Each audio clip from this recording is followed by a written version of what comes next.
दोस्तों, Elon Musk का नाम आपने जरूर सुना होगा।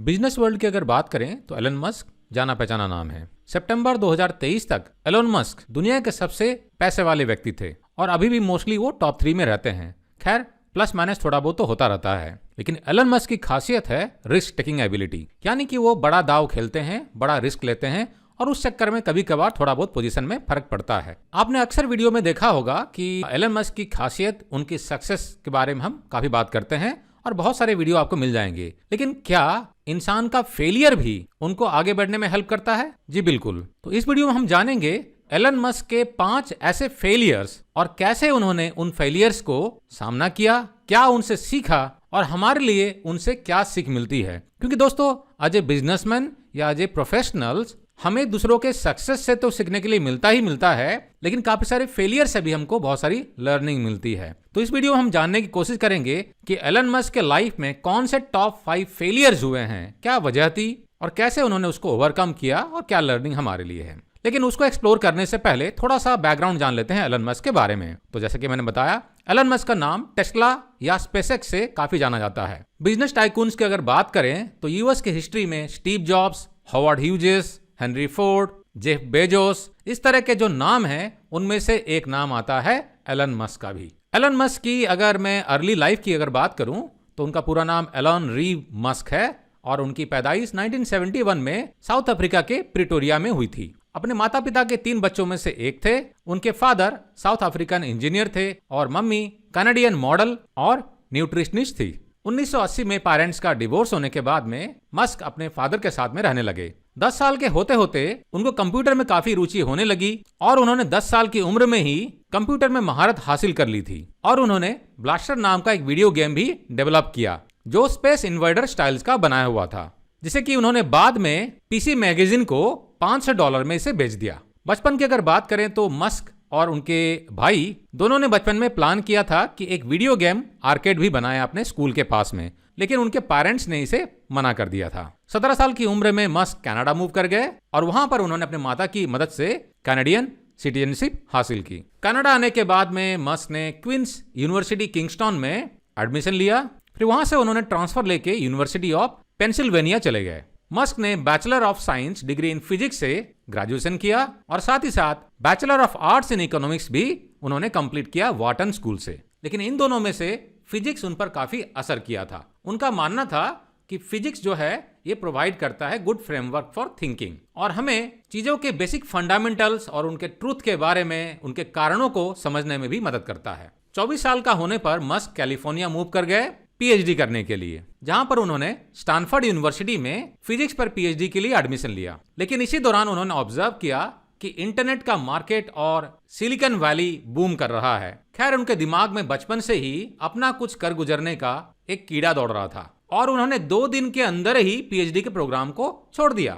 1995 में अपने भाई किम्बल के साथ में उन्होंने $15,000 के साथ जिप2 नाम की कंपनी स्टार्ट की। तो ये जो जिप2 कंपनी है ये वेब सॉफ्टवेयर डेवलपमेंट कंपनी थी और ये न्यूज़पेपर को ऑनलाइन सिटी गाइड्स डेवलप करने में मदद करती थी। 1999 में उन्होंने जिप2 कंपनी को कॉम्पैक्ट कंप्यूटर को $341 मिलियन में सेल कर दिया और उन्होंने इस पैसे का इस्तेमाल X.com, जो कि एक फिनटेक वेंचर था, इसको स्थापित करने में और स्टार्ट करने में उन्होंने खर्चा किया। बाद में X.com जो है एक मनी ट्रांसफर फर्म कोफिनिटी के साथ में मर्ज कर दिया गया और इसके रिजल्टिंग कंपनी बनी पेपाल। तो आपने सुना ही होगा पेपाल कंपनी, जो कि इंटरनेशनल फंड ट्रांसफर करने में मदद करता है। लेकिन अंदरूनी पॉलिटिक्स के वजह से पीटर थायल ने मस्क को पेपाल से आउट कर दिया और पेपाल को बाद में ईबे ने खरीद लिया और इस बिक्री के वजह से मस्क को 1.5 बिलियन की अर्निंग हुई, जो कि करीबन 11.7% हिस्सा था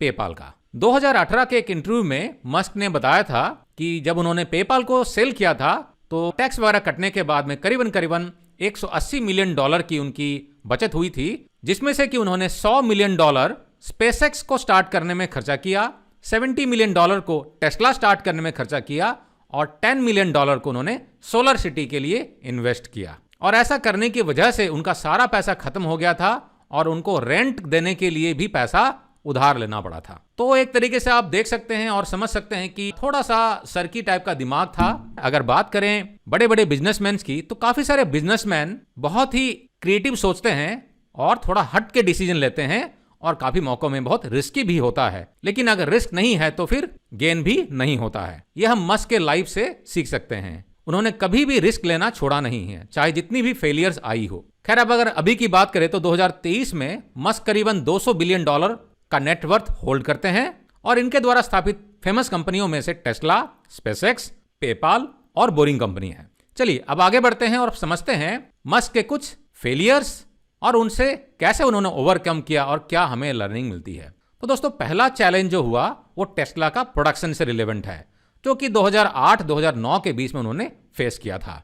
तो 2008 और 9 के बीच में उन्होंने सिग्निफिकेंट प्रोडक्शन चैलेंजेस को फेस किया और ये था टेस्ला का रोडस्टार मॉडल। तो इसमें काफी सारी डिलेज हो रही थी, क्वालिटी इश्यूज आ रही थी और फाइनेंशियल स्ट्रगल भी हो रहा था और एक तरीके से हम कह सकते हैं कंपनी का सर्वाइवल भी क्वेश्चन मार्क हो गया था। अब इसको ओवरकम करने के लिए मस्क, जैसा कि जाना जाते हैं, उन्होंने खुद ही इस कंपनी के सीईओ बन गए और बहुत ही क्लोजली उन्होंने प्रोडक्शन टीम और बाकी डिपार्टमेंट के साथ में काम किया, दिन रात मेहनत किया और अपनी टीम को भी इंगेज किया और मार्केट से एडिशनल फंडिंग भी उन्होंने इकट्ठा किया।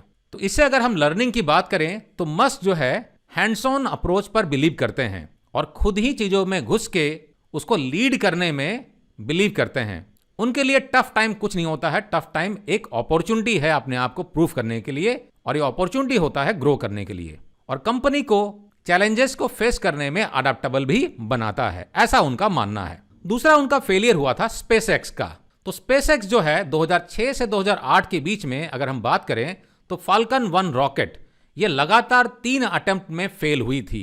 हालांकि अगर बात करें स्पेसएक्स लॉन्च की तो काफी लोगों ने उनको टोका था कि प्राइवेट वेंचर्स कहां स्पेस एक्सप्लोरेशन में सक्सेसफुल हो पाती है, आपका सब कुछ डूब जाएगा। और जब 3 अटेम्प्ट फेल हो गए तो एक तरीके से अगर बात करें तो बहुत सारी फाइनेंशियल डिफिकल्टीज उस समय वो फेस कर रहे थे, लेकिन उन्होंने हार नहीं मानी और उन्होंने अपना सब कुछ लगा के चौथा अटेम्प्ट किया और ये फॉर्चुनेटली सक्सेसफुल भी रहा। और इस चौथे सक्सेसफुल अटेम्प्ट के बाद में उनको नासा से करीबन 1.5 बिलियन का एक ऑर्डर भी मिला, जो कि उनके बिजनेस को रिवाइव करने में काफी मददगार साबित हुआ। और अगर हम लर्निंग की बात करें तो मस्क का डिटर्मिनेशन, उनका रेजिलियंस साफ साफ पता चलता है कि फेलियर को कभी भी एक्सेप्ट नहीं करना है, उससे लर्निंग लेनी है और दोबारा जी जान से कोशिश करना है। फेलियर हमारे हाथ में नहीं होती है, लेकिन हम उसे सीख के आगे बढ़ें, ऐसा उनका मानना है। और रिस्क टेकिंग एबिलिटी भी साफ साफ उनमें झलकता है। थर्ड, अगर फेलियर की बात करें तो सोलर सिटी का मर्जर, जो कि 2016 में हुआ था। अब ये सोलर सिटी क्या है? तो दोस्तों, सोलर सिटी एक बिजनेस था जिसमें कि सोलर सिटी कंपनी जो है ये सोलर पैनल इंस्टॉल करती थी घरों में, घरों के छत पे और बिजनेसेस के लिए भी। अब चूंकि एलन मस्क ऑलरेडी टेस्ला के बिजनेस में थे तो उनके साथ में ये सोलर सिटी का बिजनेस काफी कंपैटिबल भी था। तो 2016 की अगर बात करें तो सोलर सिटी बिजनेस काफी बुरी हालत में था, काफी कुछ डेट था उन पे और कंपनी उस टाइम में प्रॉफिटेबल नहीं थी। और उस समय में मस्क ने सोलर सिटी को $2.6 बिलियन में अक्वायर कर लिया। तो एक तरीके से हम कह सकते हैं कि सोलर सिटी का जो बिजनेस था ये उनके थॉट प्रोसेस को, जिसमें कि एक vertically integrated sustainable energy company establish करने का था, ये उसको सपोर्ट करता था। अब इसमें फेलियर की बात क्या हो गई? तो जब उन्होंने सोलर सिटी को एक्वायर किया तो इसके फाइनेंशियल इंप्लीकेशन के वजह से उनको काफी क्रिटिसाइज भी किया गया था और टेस्ला का जो स्टॉक वैल्यू था काफी डिक्लाइन किया था और लोगों को लगा था कि दोनों के दोनों, यानी कि सोलर सिटी और टेस्ला दोनों को दोनों डूब जाएंगे इस सोलर सिटी के एक्विजिशन की वजह से। लेकिन दोबारा मस्क ने सबको गलत साबित कर दिया, क्योंकि मस्क ने इस मर्जर को टेस्ला के विजन और उनके विजन जो सस्टेनेबल एनर्जी का था उसके साथ में उन्होंने इसको एस्टैब्लिश किया, लोगों को कम्युनिकेट किया और कन्विंस किया और धीरे धीरे करके टेस्ला का स्टॉक रिकवर करने लगा और ये उनकी दूरदर्शिता को एस्टैब्लिश करता है। तो अगर लर्निंग की बात करें तो साफ साफ हमें इससे उनके लॉन्ग टर्म का विजन दिखता है कि क्रिटिसिज्म होने के बाद भी अगर आप किसी चीज को मानते हैं कि सही है और ये दुनिया के लिए सही है, बिजनेस के लिए सही है, तो किसी से पीछे नहीं हटना है। और साथ ही साथ हमको ये भी लर्निंग मिलती है कि आप जो सोच रहे हैं, जो करना चाह रहे हैं, कितना इफेक्टिवली आप उसको अपने स्टेक होल्डर को कम्युनिकेट कर पा रहे हैं, जस्टिफाई कर पा रहे हैं और अपने स्ट्रैटेजिक डिसीजन के साथ में कैसे लिंक कर पा रहे हैं, ये भी बहुत जरूरी है। अगर चौथा फेलियर की अगर बात करते हैं तो मॉडल 3 का प्रोडक्शन डिले, जो कि 2017 से 18 के बीच में हुई थी। तो दोस्तों 2017-18 के बीच में टेस्ला ने सिग्निफिकेंट प्रोडक्शन डिलेस फेस किया था मॉडल 3 की वजह से, और इसके वजह से उनके कस्टमर के ऑर्डर्स डिले हो रहे थे, प्रोडक्शन टारगेट मीट नहीं कर पा रहे थे और काफी कुछ क्रिटिसिज्म उनको सहना पड़ रहा था। अब कैसे इसको ओवरकम किया उन्होंने? इसके लिए उन्होंने खुद ही अपने आप को प्रोडक्शन के प्रोसेस में झोंक दिया, दिन रात प्रोडक्शन के फ्लोर पर रहे, सब लोगों को साथ में लिया, अपने सारे मैनेजर को इन्वॉल्व किया और अल्टीमेटली धीरे धीरे करके सब चीजें सामान्य होने लग गई और प्रोडक्शन के गोल को उन्होंने धीरे धीरे करके अचीव करना शुरू किया और मॉडल 3 अपने सारे कस्टमर्स को फिर टाइमली डिलीवरी होने लग गए। अब अगर लर्निंग की अगर बात करते हैं तो मस्क का hands on involvement in problem solving साफ साफ नजर आता है। उनका एक अलग ही लीडरशिप का जो अप्रोच है और जो क्राइसिस मैनेजमेंट है साफ साफ झलकता है, और कैसे अपने लिए एक रियलिस्टिक गोल सेट करना है और उस गोल को अचीव करने के लिए कैसे आप अपना कमिटमेंट दिखाएं, ये भी साफ इसमें नजर आता है। पांचवा अगर हम फेलियर की बात करें तो ये बेसिकली उनके पर्सनल और पब्लिक चैलेंजेस के रिलेवेंट है। तो दोस्तों मस्क जो है अपने पर्सनल चैलेंजेस और उनके जो लीगल इश्यूज, साथ ही साथ उन्होंने जो कंट्रोवर्शियल ट्वीट्स किए और कुछ उनके जो लीडरशिप स्टाइल जो था ये काफी क्रिटिसाइज किया गया। स्पेशली अगर बात करें टेस्ला, स्पेसएक्स से रिलेवेंट, या उन्होंने बाद में जो ट्विटर को अक्वायर किया जो कि अभी एक्स के नाम से जाना जाता है, तो ट्विटर का एक्विजिशन करने के बाद में जो मॉडल उन्होंने अपनाया जहां पर कि उन्होंने फोर्स किया मैनेजमेंट को लेट स्टे करने के लिए, ऑफिस में ही रुकने के लिए वगैरह वगैरह, ये काफी क्रिटिसाइज किया गया। अगर हम लोग इसको ओवरकमिंग की अगर बात करें तो मस्क ने सारे लीगल मैटर को स्टेप बाय स्टेप मैनर में एड्रेस किया और अपनी कुछ पब्लिक कंट्रोवर्सीज के लिए उन्होंने लोगों से माफी मांगी।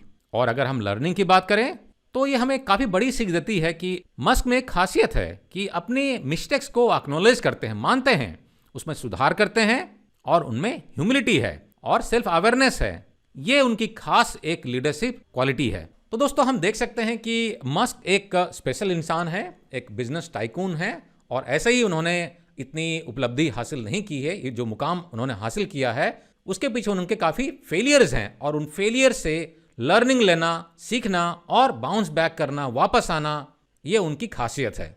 तो अगर हम की लेसन्स की अगर बात करते हैं तो उनमें जो एक परसिवरेंस की एबिलिटी है, अडप्टिबिलिटी है कि सिचुएशन के हिसाब से हम अपने आप को अडॉप्ट करें, अपने आप को चेंज करें, गलतियां सब में होती हैं, उनको एक्सेप्ट करें, सुधार करें और रिस्क लें। अगर जब तक आप रिस्क नहीं लेंगे, मे बी वो कैलकुलेटेड रिस्क हो सकता है, तब तक आप सक्सेसफुल नहीं हो सकते हैं। और अगर आप लीडर हैं तो आप में कमिटमेंट भी होना चाहिए। तो ये कुछ इंपॉर्टेंट लेसन्स है जो कि हम सीख सकते हैं। तो आपको ये जो फेलियर्स है और उनसे जो लर्निंग मिली है, इनमें सबसे खास बात क्या नजर आई, हमें कमेंट सेक्शन में लिखकर जरा बताएं। वीडियो अगर पसंद आए इसे लाइक करना ना भूलें और इसका लिंक अपने दोस्तों के साथ में जरूर शेयर करें। और हाँ, अगर आप अपने प्रोफेशनल करियर को एक बूस्ट देना चाहते हैं तो हमारे ऑनलाइन ट्रेनिंग कम सर्टिफिकेशन प्रोग्राम का बेनिफिट जरूर उठाएं।